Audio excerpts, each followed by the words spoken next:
everybody. Good morning. Hello.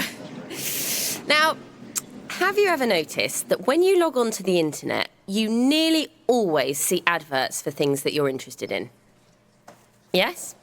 Okay, so let's say you were looking for a new pair of trainers last week. Well, suddenly you'll see adverts for trainers all over the place.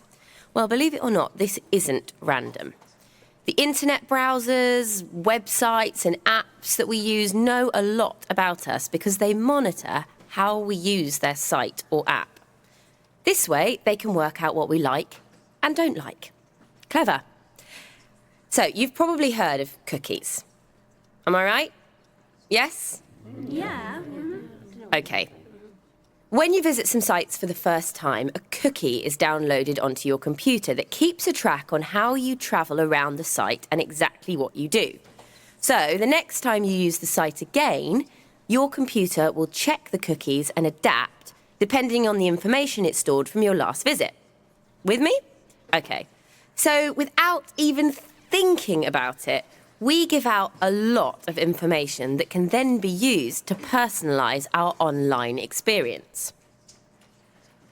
Now, I saw a great presentation last week by the internet activist Eli Pariser, and I want to tell you a little bit about it. He wrote a book a few years ago called The Filter Bubble, and I think it's something that we should all know about. Here's the book. We actually have it in the school library if you want to borrow it. In this talk, I'm just going to give you a little taster. Now, he likens the filter bubble to an ecosystem, and he claims it is something that we should all be worried about. Now, after reading his book and watching his talk, I've got to say I agree with him. I think it's something you should all know about too. So, let me try to explain using a simple example. Imagine I support a political party. So to keep this really simple, let's call it the Yellow Party. Okay, so let's say I have lots of friends who also support the Yellows, but some of my friends support the Reds.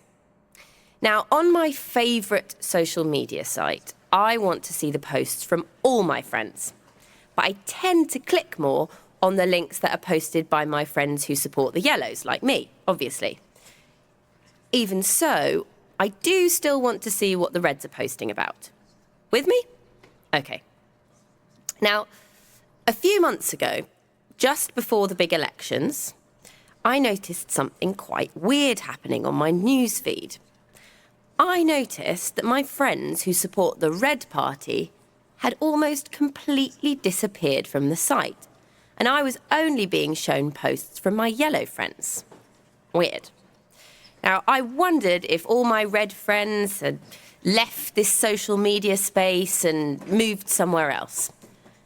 But when I clicked on their profiles to check, I could see that they had been busy posting links and talking to people, but their posts were being hidden from me.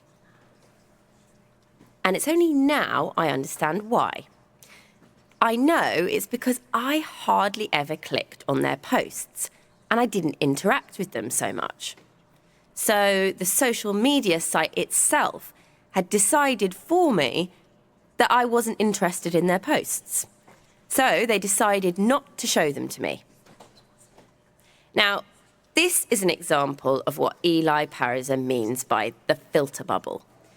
It's when the websites and apps choose what information we can and can't see.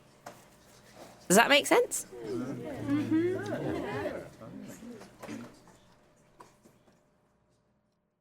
This recording was brought to you by the British Council. To find others like it, visit www.britishcouncil.org/learn English Teens.